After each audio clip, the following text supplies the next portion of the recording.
Բարև ձեզ, այսօր X հարցեր պատկաստի հյուրն է, 44 օրյա պատերազմի մասնակից, ճարտարի պաշտպանության հրամանատար, ազգային հերոս Ջիվան Աբրահամյանի եղբոր որդին, չէ, ճիշտ ասի, չէ, եղբոր որդին, իմ լավ ընկեր Ջիվան Աբրահամյան, բարև Ջիվան ջան։ Բարև Արեն ջան, բարևում եմ բոլոր այն մարդկանց, ովքեր մեզ կընտրեն հեռակա։ Շատ լավ միտք է Արեն ջան, ամենասկզբից ուզում եմ շնորհավորել այս պրոյեկտի շուրջ, գաղափարը շատ հետաքրքիր է, ազգայնական կողմնորոշում ունեցող մարդկանց հետ զրույցի ֆորմատը։ Քեզ մաղթում եմ կանաչ ճանապարհ, ազգային ճանապարհ։ Շնորհակալություն ախպեր ջան։ Ուրեմն ես ու դու բացի այն, որ ազգային պայքարի մեջ ենք, նաև ուզում եմ, որ իմ ու քո զրույցներնի անկեղծ ոնց որ մենք ամեն օր իրար հետ զրուցում ենք, այդ հենց որ գիտես ինչի մար, որ մեր ժողովուրդը տենա, որ անկեղծ ազգայնականությունը հայրենասիրության դրսևորումը ինքը կենցաղ է, եւ այդ կենցաղը ունի որոշակի շփման ձև, ապրելակերպ, որ այդտեղ կա հոգատարություն նաև միմյանց նկատմամբ, այդտեղ կա սեր, որովհետև հայրենասիրություն բառի արմատը հենց սերն է, որ մենք այդ հենց զրուցենք, ինչ կասես։ Ես կհամաձայնվեմ, մեկ էլ մի հատ անկեղծանամ այդ ֆոնի վրա ասացիդ, այստեղ գալուց առաջ մտածում էի գալու եմ ինչ նպատակով եմ ես ուզում մասնակցեմ այդ պոդքասթին, հա չէ, այս ֆորմատին ասում պոդքասթին, ու գիտես ինչ եզրահանգման եկա, մեր երկրում արդեն մոտ 30 տարի է, մարդիկ ամեն ինչ անում են, որ ցույց տան, որ ազգայնականը դա անխելք, վայրագ, միայն կռվող, այդ կատեգորիան է։ Ռադիկալը այդքան վատ բառ չի, դրա մասին ընթացքից կխոսենք, այդ միտքը պահի, դրա մասին կխոսենք, այդ ռադիկալ բառի մասին։ Ես ուզում եմ այս ֆորմատը ես առաջինը սկսեմ օգտագործել քո միջոցով նրա համար, որ մենք այդ կարծրատիպը կոտրենք ու դու տանես այդ գիծը, որովհետև ազգայնականը, ազգային մտածողություն ունեցող մարդը լինում է տարբեր քաղաքական ինստիտուտներում, դեմոկրատական, սոցիալական, բայց ազգայնականությունը ի վեր է այդ ամեն ինչից, մարդը ամենաառաջինը պետք է սիրի իր երկիրը, եւ մենք այսօր իրար հետ նաեւ կփորձենք սահմանել ինչա մեր համար ազգայնականը։ Հոյակապ, մենք մի հատ ազգայինից մի հատ բան եմ ուզում հարցնեմ, եթե օրինակ մինչև 18 թվականի հեղափոխությունը ազգայնականներին քաղաքականորեն էին ճնշում եւ դա կար, դա փաստ էր։ Հիմի ստացվել անեց, որ ազգային գաղափարին էին ճնշում։ Եթե առաջ քաղաքական կոմպոնենտից ելնելով անհատին էին ճնշում, ու դա նորմալ էր, որովհետեւ քաղաքական պայքարի ձև էր դրսևորվել Հայաստանի ժամանակին, հիմի ստացվում անեց, որ ազգային գաղափարն են ճնշում։ Օրինակ Արարատն են հանում անձնագրերի մեջից, Արարատի օրակարգն են հանում, Ղարաբաղյան շարժումն է, որը մեծ ցասում ա եղել հայ ազգային միաբանման գործում, չէ՞։ Եվ շատ ազգային իղձեր, այսօր ճնշվում է ազգային գաղափարախոսությունից ընդհանուր պետական մակարդակով։ Քո կարծիքը դրա մասին, Ջիվան ջան։ Նախ ազգայնականներին միշտ ճնշել են, ճնշելու են, ինչպես քաղաքական դաշտում, այնպես ֆինանսական դաշտում, այնպես բոլոր հնարավոր դաշտերում ճնշելու են, մինչև այն պահը, երբ մեր հասարակությունը ընկալի թե ինչ է ազգայնականը եւ ազգայնականը դա միակ մարդն է, ով իր նպատակների համար է ծառայում։ Մնացած բոլորը աշխատում են փողի համար, իշխանության համար, կարիերիստներ են, էլի։ Ազգայնականը ծառայում է հայրենիքին, ազգին, ժողովրդին, գաղափարախոսությանը։ Հիմա անդրադառնանք հարցիդ հիմնական մասին, տես ասում ես Արարատի եւ ազգային գաղափարներն են ճնշում, ոչ ոք երբեք չի կարող ճնշել ազգային գաղափարները, ինքը կարա պայքարի մեր սիմվոլների դեմ, մեր սիմվոլները մեզ ավելի շատ համախմբեն, թող պայքարեն մեր դեմ եւ մենք իրենց կհաղթենք հենց այդ պայքարի մեջ։ Այո, մենք այս խաղի կանոնների հետ չպետք է հարմարվենք եւ չպետք է խաղանք իրենց խաղի կանոններով, բայց մենք հենց իրենց խաղի մեջ իրենց հաղթելու ենք, հենց իրենց ստեղծած օրենքներով, որովհետեւ ազգային զարթոնք լինելու է, Արեն ջան, եւ դա չի ենթադրում, որ ռադիկալը, այդ որ ասեցիր, այդ ռադիկալ գաղափարներով, ոչ, պրագմատիկ, հավասարակշռված, ճշգրիտ քաղաքականություն, կենտրոնամետ քաղաքականություն վարող ազգային միավորները համախմբվելու են դառնան ուժ եւ գան հաղթանակի։ Համախմբումը չի լինելու ինչ որ անձի շուրջ, այլ պետքա լինի ինչ որ գաղափարախոսության շուրջ, որը ինձ թվում է մենք շատ շուտով դուրս կբերենք բոլորով միասին, կգրենք այդ գաղափարախոսությունը եւ կդառնա դա այն հիմնական 21-րդ դարի ազգային գաղափարախոսությունը, որով մենք կհաղթենք ստեղծված շովինիստական համակարգին։ Հասկացա, այսինքն դու առաջարկում ես, որ մենք փոխենք մեր ազգային գաղափարախոսությունը, որն այսօր կա, թե ընդհակառակը մեր ազգային գաղափարախոսությունը դարձնենք ավելի մրցունակ եւ հետևենք դրան։ Տես, այստեղ մի հատ շատ կարևոր բան կա։ Կա նժդեհականություն, կա տարբեր ազգային գաղափարախոսությունների մասին, տենց բազմա հազար աղբյուր սերոպ եւ այլն շատ մարդիկ տվել են ազգայինի մասին որոշակի գաղափարներ։ Եվ ոչ մեկ չի բերել իրան իդեալական վիճակի։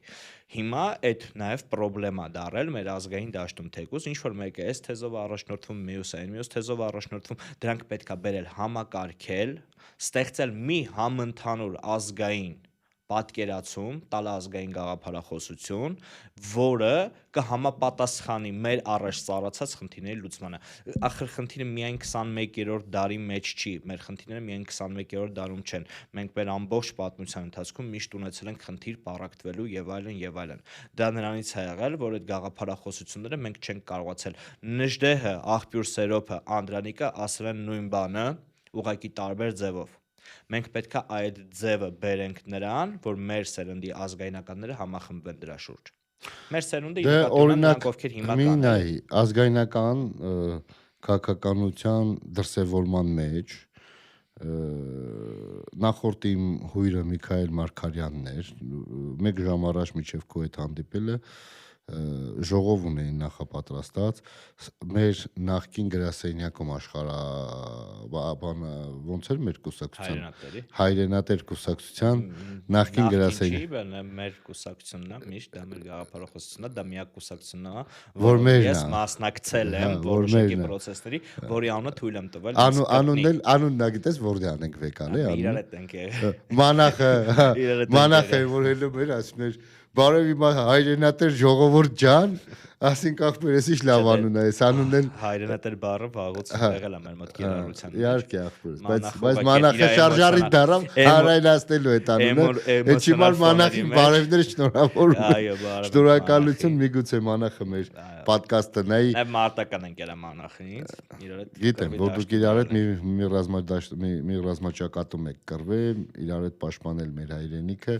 Նայ խոսքին վերադառնամ, մի տեղեկը հավաքվել են Գևորգ Գևորգյանի գլխավորությամբ, ինչպես որ ես հասկացա այսօրվա ժողովից, եւ 44 օրյա պատերազմի հանձնաժողովի ցուցակների հրապարակման վերաբերյալ լայն դիսկուսիաներ ունեն։ Ասեմ իմ տեսակետը, եթե վերցնենք 44 օրյա պատերազմի փաստաթուղթը որպես քաղաքական պրոդուկտ, ինքը հետաքրքիր է, որովհետեւ փողոցային պայքարը կրկին ազգային դաշտը ակտիվացնի։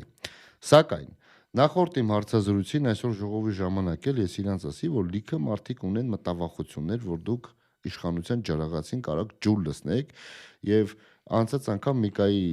մեր ոդկասթին ես Միկային ասեցի, որ օրինակ Ջիվան Աբրահամյանը չի կիսում այդ տեսակետը։ Որպեսզի մենք ազգային դաշտի մեջ սենց ասած միամիտք խումբ ձևավորենք, որ մեր պայքարը մեր ազգային էգզիստենցիալ վտանգները չեզոքացնելն ու մեր պետականությունն ազգը պահելն է, տուր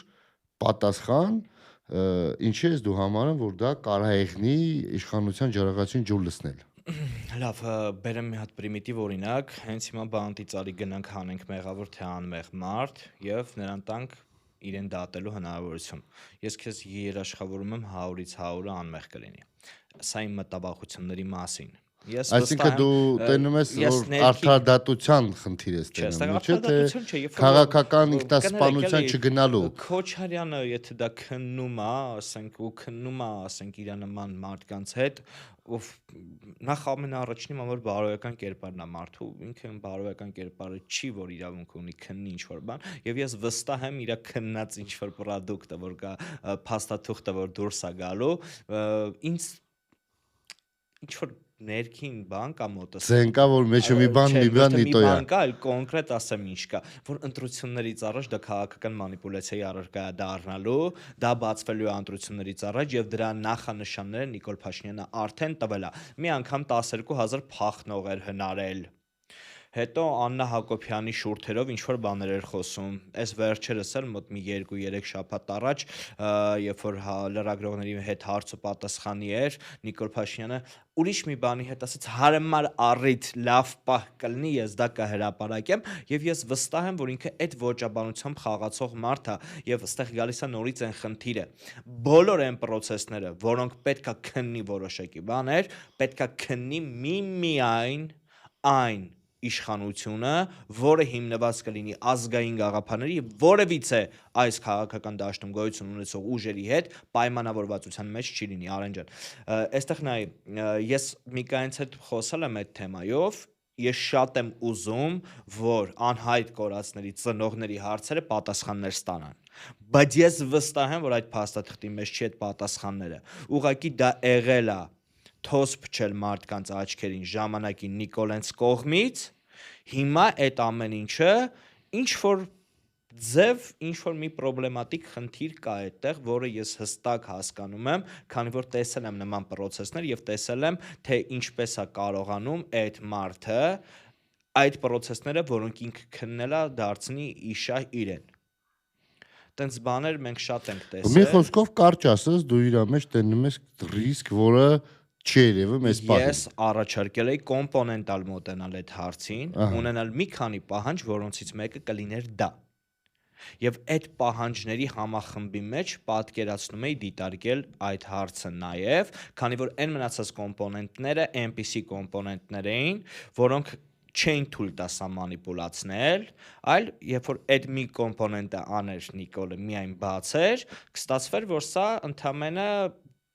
ռևերսի փորձ էր, բայց այնտեղ կլիներ այլ կոմպոնենտներ, որով մենք հենց հստակ ցույց կտայինք, թե ուր են գնում։ Տես, ես բազմիցս ասել եմ, ես մեր դաշտի, ազգային դաշտի գործիչներին նայում եմ որպես վերջին խրամատում նստած զինվոր, եւ մենք սխալվելու իրավունք չունենք։ Այսինքն փորձադաշտ չի, էլի, սա պետություն է, սա ազգ է, եւ այստեղ ինչ որ բաներ փորձել կստացվի, կհաջողի, ոչ։ Ես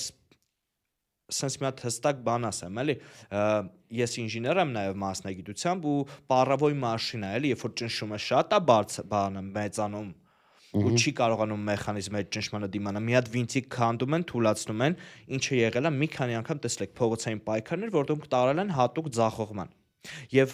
որևիցե դրվագում ես չեմ ուզում լինեմ վինտիկ, որի միջոցով ժողովրդի ցասումը կփորձեն նեյտրալիզացնել։ Այստեղ դրա համար պետք է համակարգված, խելացի, բայց միևնույն ժամանակ ոչ կենտրոնացված պայքար։ Հենց մի այդ համակարգման մասին խոսք է գնում, այսինքն ձեռնարկում են ինչ-որ մի բան համակարգին, որպեսզի համակարգի դեմ կռվի։ Այն որ մենք բազում անգամ տեսել ենք, թե ինչպես են կեղծ ցույց ձևավորում ընդդիմադիրները, խորհրդարանական ընդդիմադիրները, ու դրանով զբաղացնում ժողովրդում, Նիկոլն էլ ինչ օրենք ուզի այդ ընթացքում ընդունում է, անցնում է գնում, ժողովուրդը չէլ նկատում։ Սա ակնհայտ մեկ էլ կա, մենք պայքարի մեջ ենք, սրանք մենք տենում ենք։ Դու ինչպես ես տենում, դու ո՞նց ես տենում, մեր հետագա քայլերը ինչ առաջարկներ դու ունես մեր հանրությանը, մեզ բոլորիս ոնց ձևավորենք մեր հետագա հետընտրական ժամանակահատվածում պայքարը։ Քանի մենք չենք ձևավորել ընդհանուր հայցակարգ, այսինքն մենք չենք ձևավորել տնտեսական զարգացման, ռազմական փոփոխության ու մնացած ինչ-որ բաները, մենք չենք կարող հանդես գալ որպես համակարգ։ Հիմա ընտրությունները գնում են փողի եւ փողի, վարչական ռեսուրսի եւ փողի միջև։ Քանի այս կարևորագույն խնդիրը լուծված չի, ես չեմ տեսնում մենք պայքարի մեջ, որովհետև այդքան միլիոնավոր դոլարներ վարչական ռեսուրս եւ այլն, դրանք ուղղակի թույլ չեն տալու, որ մենք լինենք պայքարի մեջ։ Այսինքն ես այս միտքը ասել եմ ու նորից եմ ասում, երբ որ մենք դնում ենք կշռելու մեր ազգային գաղափարները, չէ, օրինակ բերում ենք ընտրությունների ժամանակ, ասում ենք մենք ազգային ուժ ենք եւ չունենք այն նույն ֆինանսական ռեսուրսները, որ ունեն իրանք, ստացվում է մենք քիչ տոկոս ենք հավաքում, իրանք շատ։ Խի որտեղ մենք չունենք ֆինանսներ ու հանրությանը դա հրամցվում է, որ մենք քիչ ենք, իրանք շատ։ Դա տենց չի։ Մենք շատ ենք, իրանք քիչ։ Ուղղակի մենք չունենք այն ռեսուրսները, որ ունեն իրանք, որը կկարողանանք կապիտալիզացնել ընտրությունների ժամանակ։ Դրա համար ես միշտ ասել եմ, արեք հասկանանք ինչ ինչ ենք ուզում, ինչ միջոցներով եւ ինչ վերջնական նպատակներ ունենք, քանի մենք այլընտրանք չենք առաջարկում, մենք իրավունք չունենք որևիցե բան ասելու։ Մենք պետք է այլընտրանք ձևակերպենք։ Ոչ թե վարչապետի, ասում եմ, տնտեսական զարգացման ծրագիր, ռազմական, անվտանգային եւ իմ համար շատ կարեւոր հարց կենտրոնամետ քաղաքականության խնդիրը։ Միելա կենտրոնամետ Հայաստանի Հանրապետությունը։ Հայաստանի Հանրապետությունը բացարձակ կենտրոնամետ չի, ոչ ընդդիմությունը, ոչ իշխանությունը, նրանք միտված են Եվրոպա, Ամերիկա, Ռուսաստան։ Հա, հասկացա, կենտրոնամետ դուք նկատի ունեք, որ քաղաքական ուժը լինի պրահայկական կոպիտ։ Պրահայկական չի կարա լինի։ Մենք հայամետ բառն են օգտագործում, սենց ասեմ, բայց մենք չենք կարա միտված լինենք ինքներս մեզ, դրա համար կենտրոնամետ է այդ քաղաքական ինստիտուտը կոչվում, չխորանանք այդ բանի, էլի բառերի մեջ։ Այսինքն ես ոնց հասկանում եմ, որպես ազգային տղա, պրագմատիկ ազգային տղա, դու էլ ինպես կողմնակից ես էտատիզմին, այսինքն պետականակենտրոն ազգային կոնցեպտ ունեցող հայկական պետականությունը, ես օրինակ ունեմ տեսակետ, որ Հայաստանը պետքա լինի բացարձակ չեզոք, դու ինչ տեսակետ ունես։ Կենտրոնամետ։ Չեզոքությունը որն է։ Օրինակ մեր հարևան Պարսկաստանը, մեզանից մի քիչ վերև գտնվող Չինաստանը, այս երկրները իրար մեջ ունեն առևտրաշրջանառության պայմանագրեր, եթե մենք խելացի լինենք, այդ առևտրաշրջանառության պայմանագիրը մեր տարածքով կանցնի եւ մենք մեր տրանզիտից փողերը կաշխատենք, ու նման շատ բաներ կա, որ ոչ թե պետքա գնալ ինչ որ մեկի դրոշը պատչել, այլ պետքա հավասար պարտներներ լինել եւ փոխշահավետ գործակցության մեջ մտնել, մի վարքյան Արեն ջան, փոխշահավետ գործակցության մեջ մտնել, չկան հավերժական դաշնակիցներ, կան հավերժական շահեր։ Եվ մենք որպես ազգայնական պետք է հստակ ֆիքսենք, որ որևիցե երկիր մեր կապույտ աչքերի, կանաչ աչքերի համար, մեր համար որևիցե բան չի անելու։ Մենք պետք է վաստակենք ինչ որ բան, որը ուզում ենք դիմացինից։ Մենք դարերով ասում ենք աշխարհը սենց արեց, աշխարհը նենց արեց, մի օր արեք ասենք մենք ինչ որ բան չարեցինք։ Արեք ընդունենք մեր սխալները, ընդունենք մեր չարածները եւ սկսենք կառուցել ամեն ինչ այդ կետից։ 2021 թվականից, երբ ես հետ եմ 20 թվականին, երբ որ հետ եմ վերադարձել պատրաստ, շատ ու շատ մարդիկ եկի ասեն արի Նիկոլին հանենք։ Ասեմ ժողովուրդ ջան, արեք ասենք Նիկոլին հանում ենք, ինչ ենք անում, ես միանում եմ։ Ինչ ենք անում, եթե Նիկոլին հանում ենք, ծրագիր։ Եթե չկա ծրագիր, ես չկամ։ Որովհետև ես քաղաքականությանն եմ նայում ռազմական գործի տեսանկյունից, որովհետև եթե մենք չգիտենք ինչ ենք անելու, մենք անելիք չունենք ուրեմն։ Գրանատով կապիկի բանը չի։ Հասկացա, դե ինչի, օրինակ ասենք տեսակետներ, թե ինչպիսի ապագա պետք է ունենա Հայաստանի Հանրապետությունը, շատ են, բայց կա ակնհայտ բաներ, որոնք աքսիոմա է եւ դրանից մենք չենք կարող հրաժարվենք։ Դրանցից մեկը, որ Հայաստանը պետք է առաջի հերթին ունենա ազգային պետական բանկ։ Ինչի պետք է ունենա ազգային պետական բանկ, որովհետև պետության հաշիվները սպասարկելու համար պետությունը տարեկան 300 միլիոն դրամ, 300 միլիարդ դրամ պարտքի սպասարկման համար առելի տոկոսներ վճարում է մասնավոր բանկերին, իսկ այդ մասնավոր բանկերը չեն ֆինանսավորում այն ոլորտները մեր տնտեսության մեջ, որը իր մեջ ռիսկ է պարունակում, բայց անհրաժեշտ է զարգացման համար։ Եվ ազգային բանկը տալիս է մեզ հնարավորություն այդ ուղղությունները ֆինանսավորել։ Այո, ռիսկեր առաջացնում։ Ռիսկերը առաջացնում ենք էլ որպես ազգային ուժ ու ասում ենք ռիսկերը առաջացնում, давайте 0%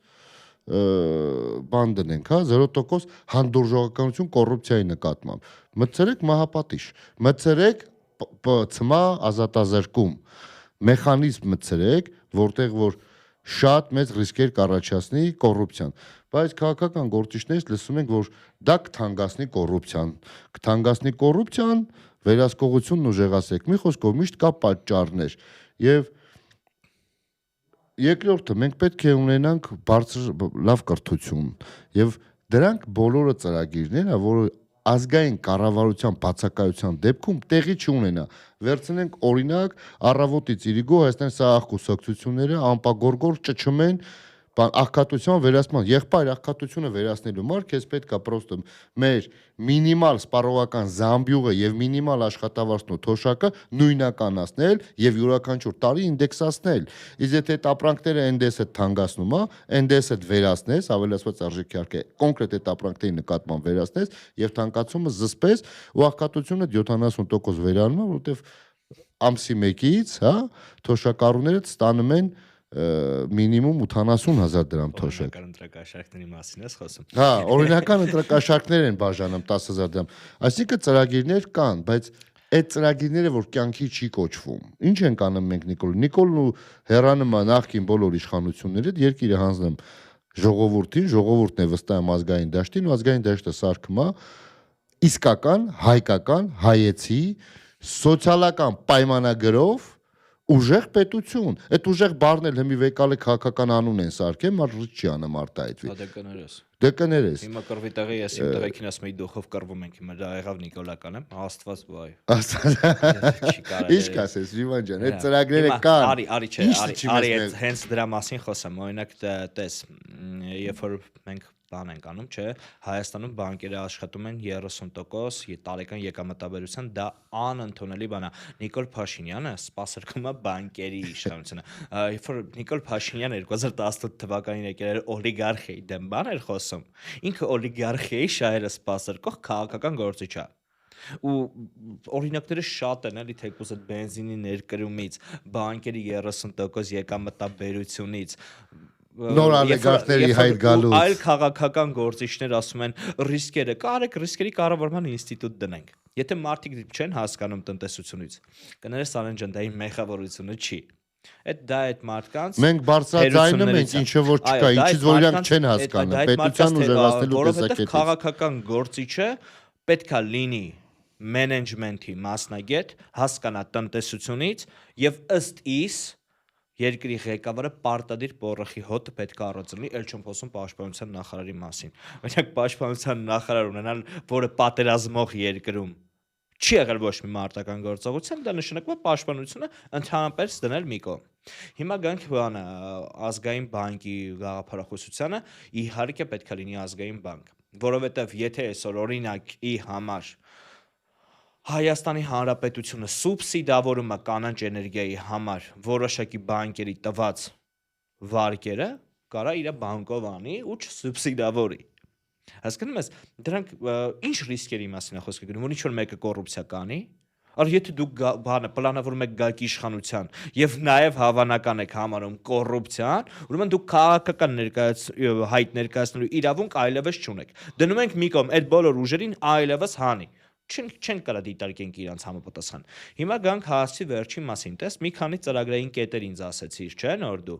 Իմ ասածն էլ է հենց հետեւյալը, արեք ունենանք այդ բոլոր ծրագրային կետերը համապատասխան ռազմավարության մեջ եւ առնվազն 25 տարվա պլանավորումով։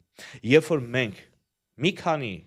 գործչով ազգային, պետական, քաղաքական, ռազմական գործչով ունեցանք այդ ծրագիրը եւ 25 տարվա ծրագրի մեջ մենք բաժանեցինք դրան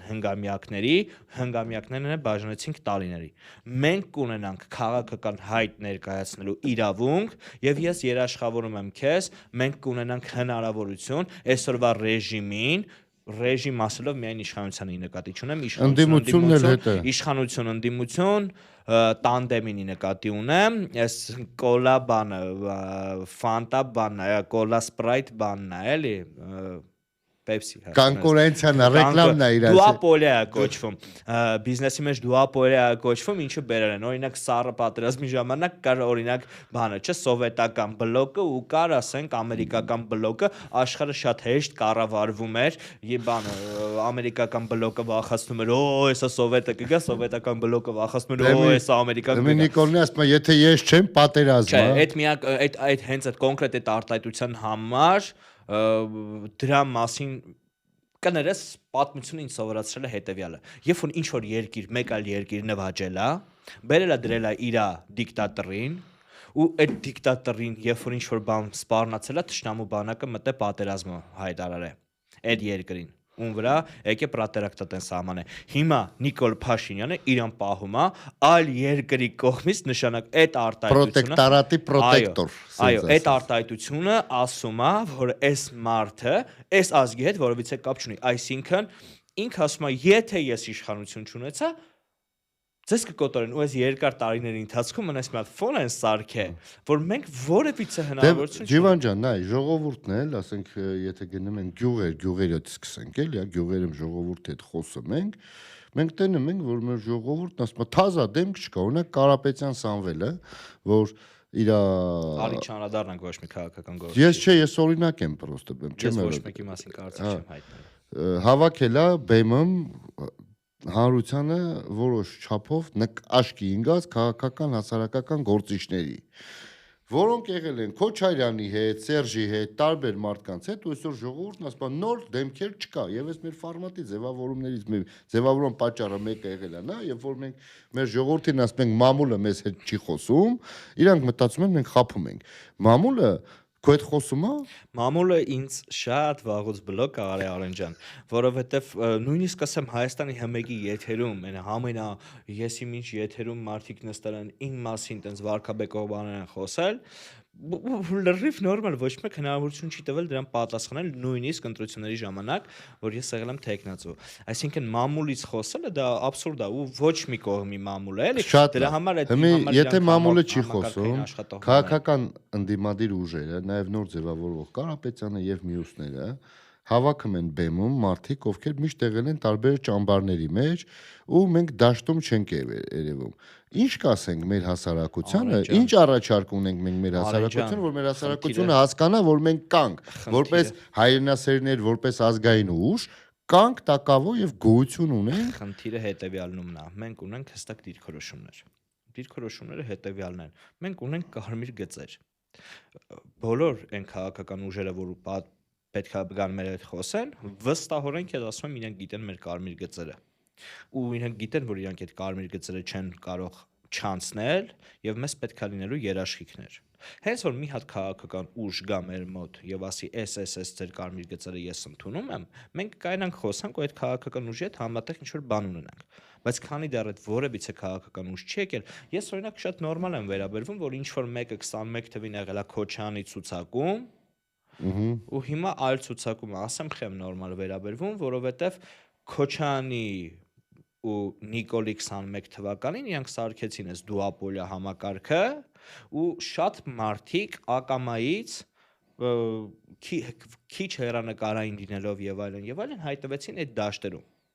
ու սկսեցին այդ դաշտերում խաղալ։ 21 թվականի ընտրությունները Նիկոլ Փաշինյանը հաղթեց միմիայն Ռոբերտ Քոչյանի ընդդիմադության լինելու համար։ Եվ ես կարող եմ կոնկրետ օրը ասել, որ օրը Նիկոլ Փաշինյանը այդ ընտրությունները հաղթեց, այն օրը, երբ Ռոբերտ Քոչյանը հրապարակում հանրահավաք արեց, ուրբաթ օրը ընտրություններին նախորդող։ Այդ օրը բավականին մեծ քանակով մարդիկ, որ չէին ուզում Նիկոլին ընտրեին, ասին վայ մամա ջան, հեսա Քոչյանը հետ կգա ու վազեցին տեղամաս։ Նիկոլին ընտրելու։ Այդ ձայները գնալու էր փոքր ինչ-որ կուսակցությունների, չգիտեմ դրանք արդեն ոնց կտային իրենց ձայները Նիկոլին չէին տա, Նիկոլին ում հետ դաշինքի կգնային, բայց իրավիճակը այդպեսին էր ու ես միանշանակ վստահ եմ դրա մեջ։ Այստեղ խնդիրը նրանումն է, որ այս կարմիր գծերը, երբ որ մենք ունենք, մենք բարդ պարտներներ ենք։ Պարտներներ ենք, ովքեր ունենալու են պահանջներ։ Ու այստեղ ավելի կարևոր մի բան ասեմ, ոչ թե պետքա նայել նոր ու հին դեմքեր, այլ նայել այդ դեմքերը ինչ են արել եւ իրենցից ինչ են ներկայացնում։ Այստեղ շատ կարևոր հանգամանքներ կա, որ մենք պետքա հաշվի առնենք ու հանրությունը չի փնտրում նոր դեմքեր, հանրությունը շարունակում է առաջնորդվել այս դաշինքը կամ այն դաշինքը, նայում է երկու մեծերի մեջ եւ պայքարը ուղղորդում է այդտեղ Հայաստանում կան որոշակի քաղաքական միավորներ, որոնք մշտապես որոշակի ձայների քանակ ունեն, իրանք այդ կոնստանտը պահելով առաջ են գնում, իսկ մնացածը այսօր բևեռը ստեղ կենտրոնացավ միանգամից այդ հակա-նիկոլական բևեռն է եւ նիկոլական բևեռն է։ Լավ, ներքաղաքական կյանքից այդքան չխորանանք, դու նոր կարմիր գծերի անուն տվիր։ Արցախի կորուստը մեզ համար կարմիր գիծ չէր։ Արցախի կորուստը ուղղակի կարմիր գիծ չէր, մի քիչ ավելին էր, բայց այդ մեր կարմիր գիծը չէր, այդ Հայաստանի Հանրապետության կարմիր գիծն էր, իհարկե մեր անձնական կարմիր գիծն էր, բայց երբ որ խոսքը գնում է տես ինչ որ մեկին միանալու, մեր կարմիր գծերի մասին է, չէ՞ խոսքը գնում։ Մենք կարող ենք միանալ կամ չմիանալ, որոշումը մեր ձեռքն է։ Արցախի դեպքում մեր համար կարմիր գիծեր, մենք այնտեղ կռվում էինք։ Կոնկրետ ես իմ մասով եմ ասում, իմ համար կարմիր գիծեր ես կռվում էի։ Անում էի հնարավորինս եւ մի բան էլ ավել ինչ որ ես կարում էի։ Մի բան էլ ավել պարտավորություն էին վրա վերցրել, այլ մարդկանց կյանքերն էի որոշել, որ նաեւ այդ իրավունքն էի ստանձնել, այդ իրավունքը չունենալով։ Բայց այդտեղ այդ կարմիր գիծը պահողը ազգը պետքա լիներ, ոչ թե անհատը։ Բայց այդ ազգին պետք է ինչ որ մեկն առաջնորդեր, որ ազգն է պահեր։ Էլի գանք նրան, որ 30 տարի է այս երկրում ամեն ինչ արվում է, որ ազգայնականը ավելի շատ ասոցացվի նացիստի հետ, ֆաշիստի հետ, հիմարի հետ ու տենց ինչ որ արտահայտություն։ Ինչի՞ մի անգամ Դավիթ Գրիգորյանը, այդ լրագրողը, ազգայնականությունը համեմատեց նացիզմի հետ, արձագանք չեղավ, ես եմ փորձել մի երկու արձագանք իր նկատմամբ անեմ, բայց տենց ընդհանուր ազգայնական դաշտը չբարձրացրեց, որ լսի տղա ջան, նացիզմը, ֆաշիզմը եւ ազգայնականությունը դրանք քաղաքական տարբեր դրսևորումներ են, օրինակ Ֆրանսիան ազգայնական պետություն է։ Դե ոնց կարաս բացատրես մարդկանց ովքեր։ Օրինակ, Բրիտանիան ազգայնական պետություն է, Ամերիկան ազգայնական պետություն է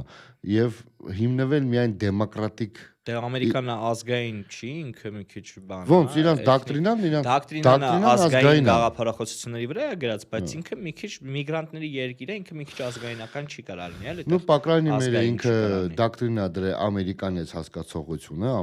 ամերիկացի հասկացողությունը։ Հանրապետական երկիր է, պետականակենտրոն երկիր։ Մի խոսքով, մենք ունենք Հայաստանում այսօր նաև հայրենասիրության դրսևորման տոտալ բացակայություն։ Դա պայմանավորված է նրանով, թե ինչ քաղաքականություն են, իմ տեսակետն ասա, թե ինչ քաղաքականություն ավարում գործող իշխանությունը եւ ինչ քաղաքականություն է եղել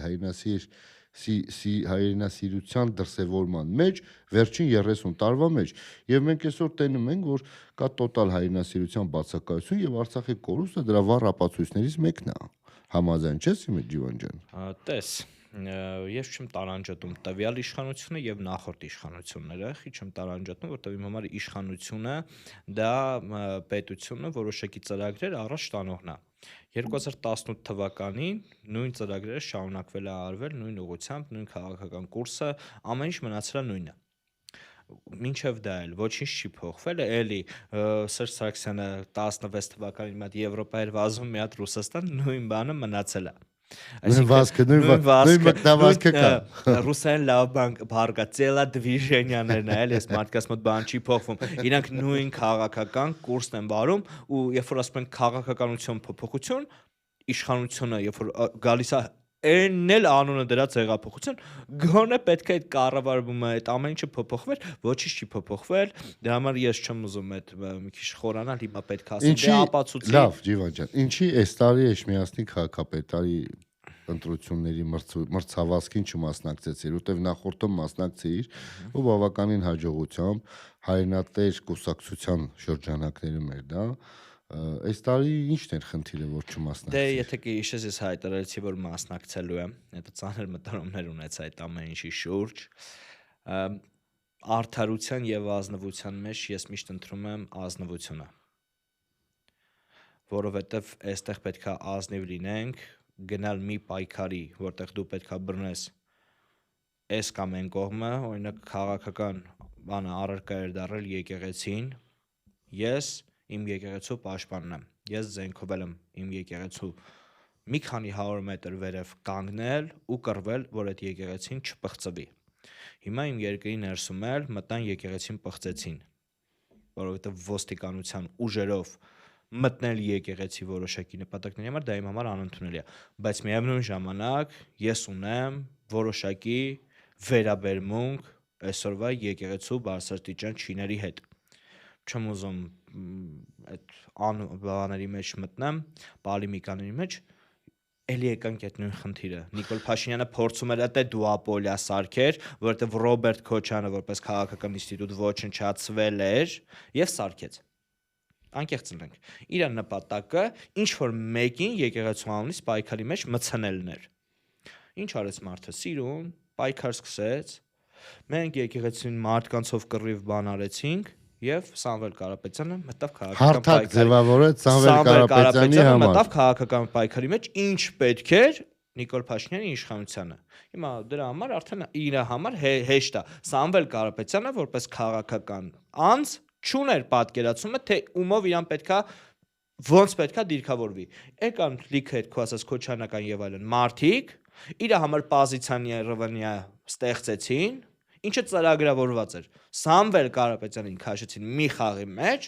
որտեղ ինքը այս մեթոդներով հնարավորություն չունի հաղթի։ Միանշանակ Եվ իրան այդտեղ, հենց այդտեղ իրան հաղթեցին։ Ինքը մտավ պայքարի մեջ,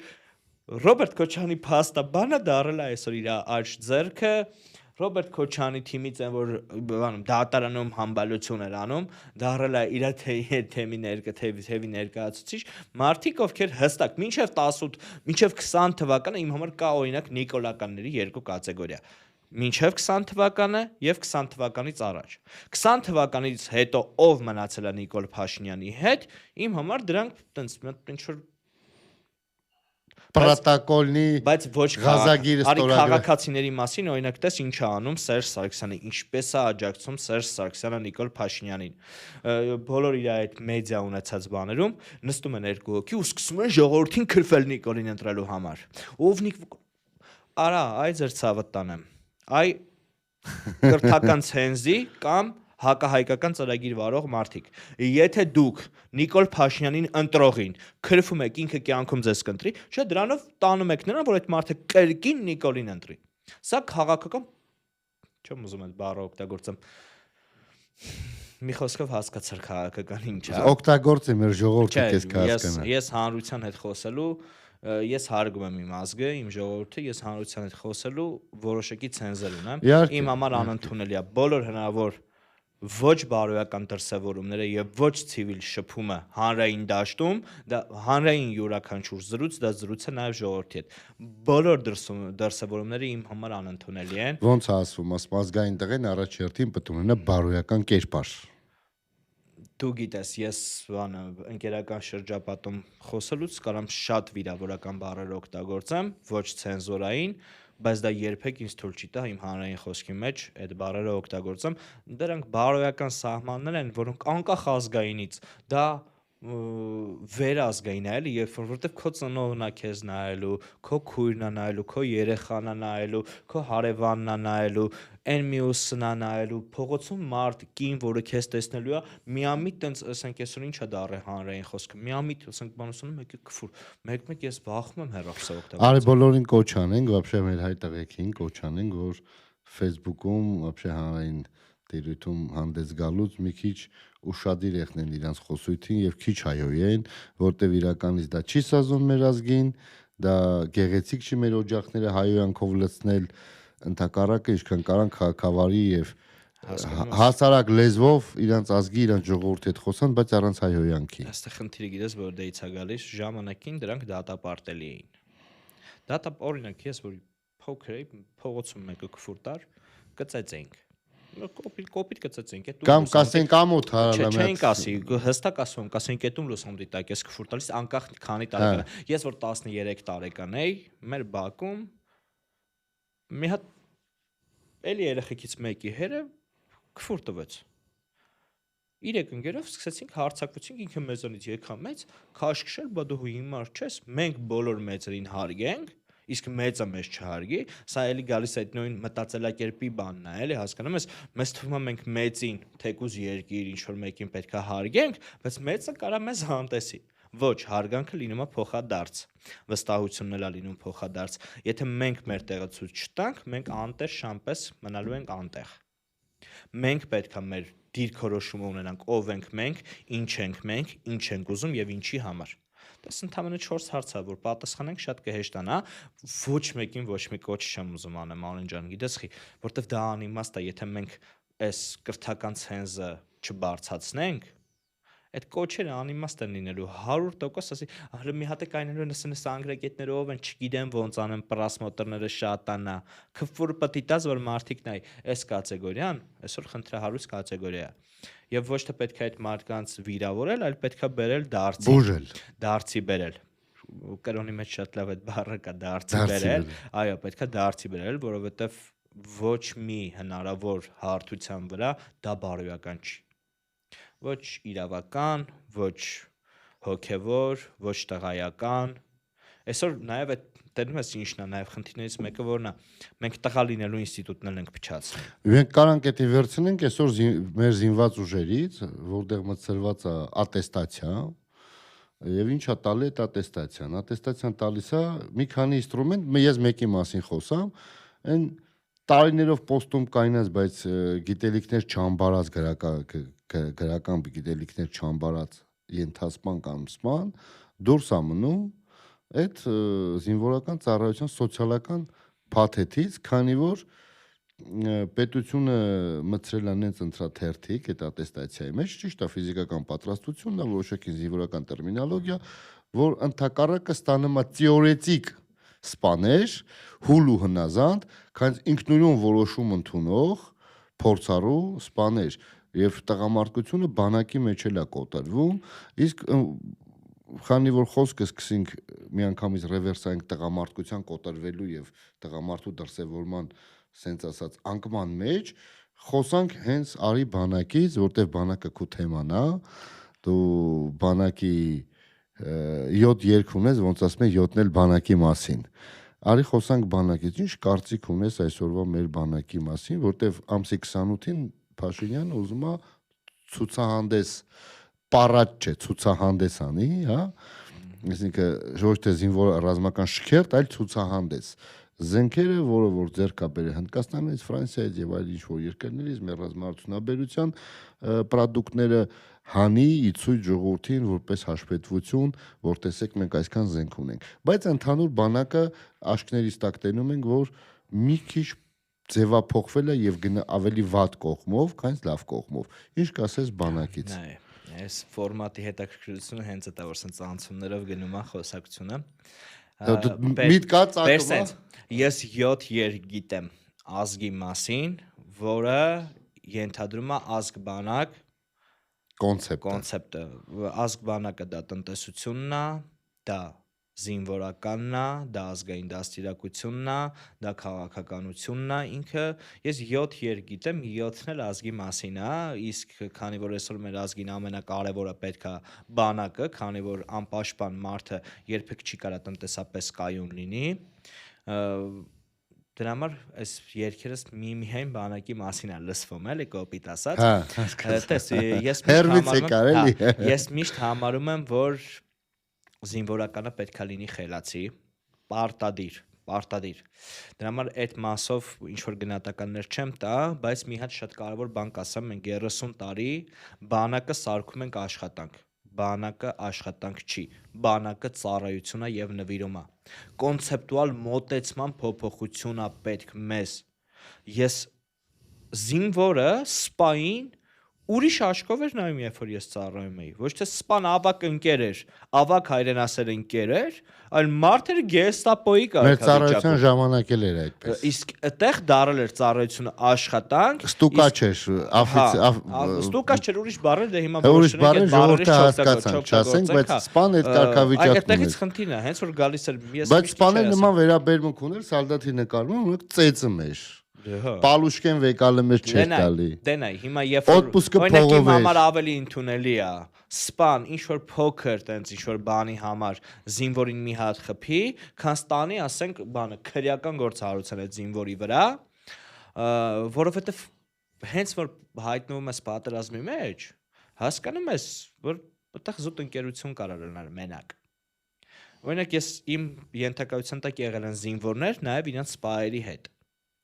Այդ սպայերի հետ միշտ ինչ-որ բաներ ունեցել են, չէ՞, բայց անես մի հատ իրավիճակ էր ստեղծվել, ասենք մի տունը ո՞րն է։ Ասենք մի տնից էլ առավել է, էլի կռվի տեղը դառնում, ու հենց այդ գաղափարն է պետք մտցնել։ բանակում, որ մի հատ հեսա պահա գալու տղեկ Աստված չանի գա կամ Աստված անի գա տարբեր դիրքորոշումներ կան այդ հարցի շուրջը լեն, որ բոլորը դառնալու եք մի ընտանիք։ Արժի բա ինչ որ մի հատ ասենք բիչոկ գցելու համար, Բայց ստուգ իմ հարցին։ Հեսա գալիս Մենք եմ ուժեղանում ենք, թե թուլացել ենք։ ոնց կարանք մենք ուժեղանանք, երբ որ բանակի քանակության կրճատում ունենք։ Եվ Բանակի քանակի կրճատում իհարկե հրապարակային աղբյուրներով 44-48 հազար է։ Ոնց եղել է։ Թե դա պրոստը հրապարակային հայտարարություն։ կներես, այդ մենք հրապարակային որևիցե աղբյուր չունենք, որը մեր բանակի ռազմատեխնիկայի ու մանրացածի մասին խոսում է։ Չկա տենց հանրային աղբյուր, կան որոշակի ենթադրություններ, որոշակի աղբյուրներում, որը երբեք հանրային չի, որովհետև դա ռազմական գաղտնիք է, որը հանրայնացման ենթակա չի, բայց ես հստակ ասում եմ, իրանք էլ ազգային ժողովում հայտարարեցին, հենց մենակ զորակոչի մասով, որ մենք 14000-ի կարգի թվի ենք մոտեցել, ինչը անընդունել է, եւ ես քեզ երաշխավորում եմ բանակում կոնկրետ մարդկանց քանակի քչացում կա, եւ դա չի քննարկվում։ Բայց տեխնիկական պոտենցիան բարձրացվել է։ Սպասի,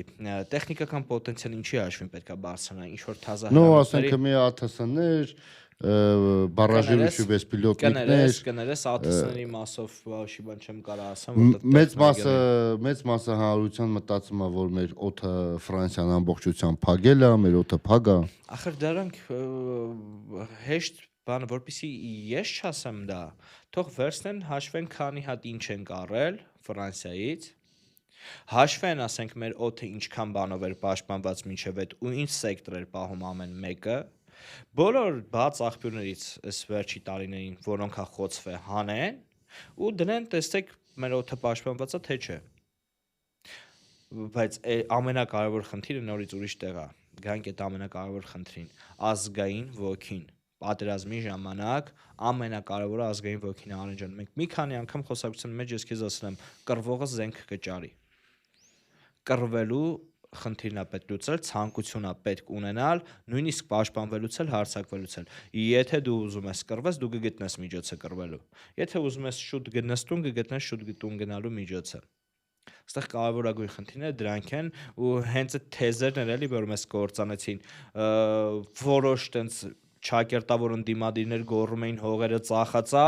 նիկոլական որոշ չակերտավոր մարդիկ ասում էին բանը Ղարաբաղցու համար խի կռվենք, նախ այդ Ղարաբաղ բառը Արցախ էր դա, ինչ որ բոլորի մոտ Քոչարյանը Ղարաբաղը ասում, Նիկոլը Ղարաբաղը ասում, Լևոնը Ղարաբաղը ասում, Սերժը Ղարաբաղը ասում, արա բայց դուք սաղդ մեզ տարիներով ասում եք մեռեք այդ հողի համար։ Ոնց եղավ Ղարաբաղ արա։ Մերը Արցախն էր, չէ՞, եթե ես չեմ սխալվում։ Հենց տենում ես այդպես բաներից է գալի դաստիարակության խնդիրը։ Բռնին մեզ բաժանին կեղծ թեզով, Ղարաբաղցի, Հայաստանցի։ Խի մեզ Գյումրեցի, Երևանցի էլ են բաժանում, ապեր։ Մեզ ամենտեղ բաժանում են։ Գիտես խի, որովհետև հենց որ մենք համախմբվենք, մենք կկրենք։ Մենք բոլորին պետք է մենք չհամախմբվենք, որ ինչ-որ մեկը թոշակը բարձրացնի ընտրություններից առաջ ասեն ջան, ինչ-որ մեկը 30,000 դրամ տասի ջան կպավ։ Բայց երբ որ մենք համախմբված ենք, լավ ապրելու միակ կոնցեպտը համընդհանուր լավն է։ Այլ կոնցեպտ չկա։ Ես որպես անձ չեմ կարող լավ ապրեմ, երբ որ իմ հարևանի երեխան սոված է։ Ես իմ երեխուն լավ բան առնեմ, ինքը այդ լավ բանը մենակով դառնա սպիտակ ագրավ, չի ստացվելու։ Համընդհանուր լավի մեջ է լավ ապրելու կոնցեպտը։ Ու եւ թե քո սոցիալական վիճակը դա սոցիալիստ չի, այդ համընդհանուր լավը։ Չէ, դա ազգայնականություն է համընդհանուր լավը, որովհետեւ յուրաքանչյուր ազգայնական մարդ ինչ կամենում է իրան, կամենում է նաեւ իր կողքինին։ Դու եթե սկսում ես ավելի շատ փող աշխատել, դու օգտվում ես կողքից սրճարանից ավելի հաճախ, կողքից սրճարանը սկսում է ավելի լավ, ավելի շատ փող աշխատել, իր աշխատողների աշխատավարձը բարձրանում է, իր աշխատողների աշխատավարձը բարձրանում է, իրանք սկսում են, ասենք, շուկա ներկրված մեքենաներից օգտվել նաև այդ ծառայություններից ու սոցիալական շեմը բարձրանում է։ Առևտրաշրջանառության հաշվին։ Ծառայություններն էլ են շատանում, մնացած ամեն ինչն է շատանում է եւ այդ ժամանակ պետությունը հավելյալ, քանի որ ամեն process-ից գրեթե գոնե 23% հարկում ունի պետությունը, կարող է ռազմավարական ծրագրերի վրա գումար դնի։ Բայց մենք ինչ որ ազգային այդ գաղափարը չենք վերում, որ մարդիկ արեք սաղս լավ ապրենք, ինչ որ մցրել են մեր մեջ, որ մեր հարևանի ջիպն է կարևոր, չէ՞, ժողովուրդ ջան, համընդհանուր լավ ապրելն է կարևոր։ Հոյակապ։ Ջիվան ջան, էս է մեր ժամանակը սպառվում, հա։ Մենք մի քիչ ուշ ենք սկսել մեր ժողովուրդը մեզ թողների այսօր, բայց մի քանի բլից հարցեր կա, որ ես իմ հյուրերին տալիս եմ, իրանք էլ կարճ պատասխանում են։ Խնդրեմ, եթե պատրաստես մի քանի բլիցարց, ամենառը ինչա պատրաստում անի Ջիվան Աբրահամյանը մոտ տարիներից հայ ժողովրդի համար։ Ջիվան Աբրահամյանը պատրաստվում է շարունակել աշխատել ծրագրերի շուրջ, ձևավորել առաջարկ, կասեցնել սահմանադրության այս փոփոխությունը, որը գալիս է, ոչ թե նրա համար, որ այս սահմանադրությունը լավն է կամ վատն է, այլ նրա համար, որ պարտադրված է սահմանադրական փոփոխություն է եւ այստեղ երաշխավորության մասով բան կա, որի մասին հետո մի հատ ուրիշ առիթ կլինի էլի խոսենք կոնկրետ դրա մասին։ Երկրորդ հարցը, ինչի պետք է հայ ժողովուրդը հավատա Ջիվան Աբրահամյանին։ Հայ ժողովուրդը կարա հավատա, կարա չհավատա, դա ոչինչ չի փոխում, Ջիվան Աբրահամյանը շարունակելու է այն ինչ անում է, անկախ ամեն ինչից, իսկ ժողովուրդը կհավատա թե չէ, դա տեխնոլոգիաներ են, որոնք իր դեմ օգտագործում են, հենց որ ժողովուրդը կորոշի այդ տեխնոլոգիաների չենթարկվել, երևի թե կգտնի էլի ում հավատա ու կարող է եւ ինձ հավատա։ Շատ լավ։ Եվ վերջի հարցը, հաջորդ հյուրս տեխնոլոգիայի ոլորտից է լինելու, բայց նախորդ հյուրս էլ Միքայելը, ում որ լավ ճանաչում ես, հարց է թողել, հանձինես իմ այսօրվա հյուրին, այսինքն քեզ, գալիս ես, իր միակ հարցը սա է։ Ինիկատի ունենալով գալիս ես իրար հետ պայքար ենք երևի, որտեղ տվել է որոշակի մանրամասներ, իր միակ հարցը այսօրվա հյուրին գալիս ես։ Նորից եմ ասում, տես ես դեմից պատասխանեցի կոնցեպտուալ, մենք պետք է կոնցեպտուալ մոտենանք, մենք վերջի խրամատի զինվորն ենք։ Ես եղել եմ բոլոր պայքարներին, դրա համար ինձ ինչ անուն ասես կպցրել են։ Տո Քոչարյանական, տո Նիկոլական, տո Սերժական, ժողովուրդ ջան, ժամանակն է խելքի գալ, հասկանալ ինչ ենք ուզում, երբ ենք ուզում ու ոնց ենք ուզում։ Եթե մենք պատրաստ չենք լսենք, եթե մենք պատրաստ չենք համակարգ ստեղծենք, ուրեմն ես պատրաստ չեմ։ Ցավը տանը, եթե ես քեզ գամ, ասեմ, արի գնանք իրար հետ կռիվ, ասես ինչով, ասեմ, արի ցույց կտամ, կհավատաս։ Չի լինի։ Եվ վերջի հարցը, պաթոսը հանենք էլի այդ մանկական։ Վերջի հարցը Ջիվան ջան, դա քո խոսքն է մեր հանրությանը, մեր ոդկասթի ավարտին եւ քո հարցը հաջորդ հյուրին։ Խնդալու կլներ, չի իմ սրտի կանա, ես մեզ սիրում եմ բոլորը։ Դու պատկե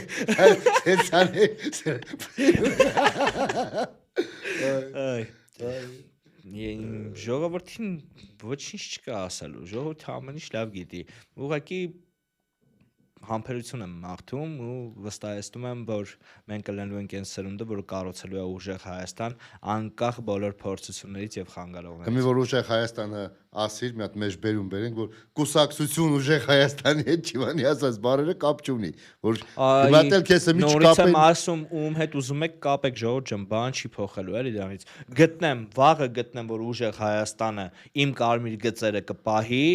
ուժեղ Հայաստանին կսատարեմ, գտնեմ այն մյուսը կպահի, այն մյուսին կսատարեմ։ Դեռ չեմ գտել ոչ մեկին, ով պատրաստ է իմ կարմիր գծերի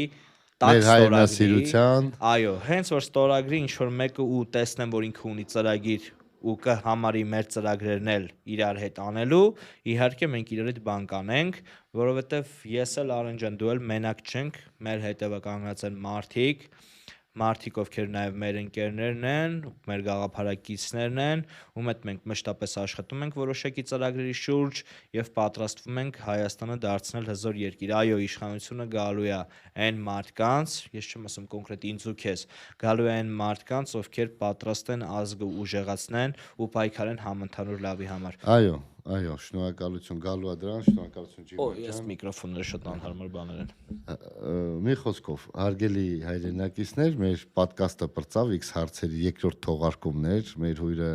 նորից եմ կրկնում Ջիվան Աբրահամյանն էր։ Բայց ինձ պետք է 3-ին կանչեիր։ 3-ին չէ։ 3-ին չէ։ Ջիվանը Արցախյան 44-օրյա պատերազմի մասնակից է, Ջիվանի հետ ես եղել եմ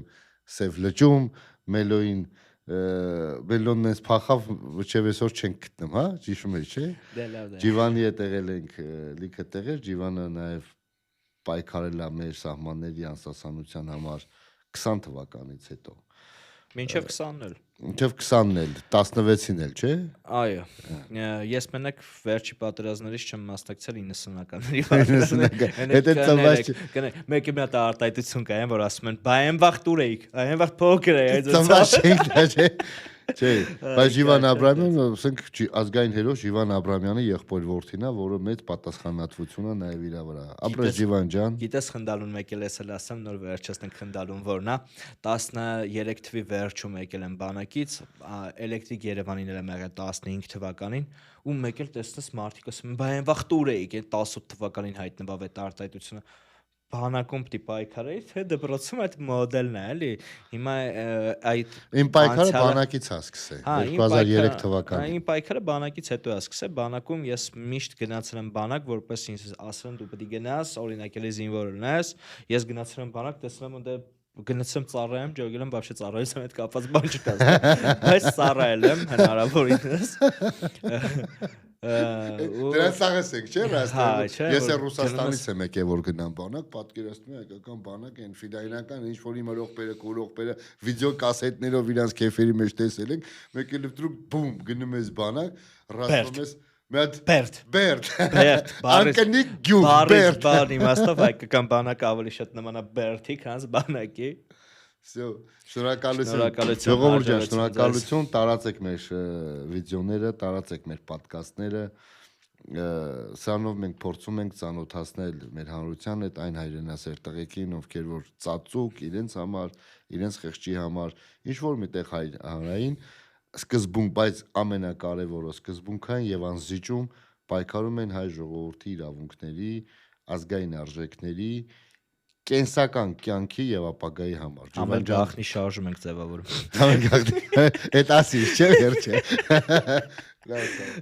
Շնորհակալություն ախպեր ջան։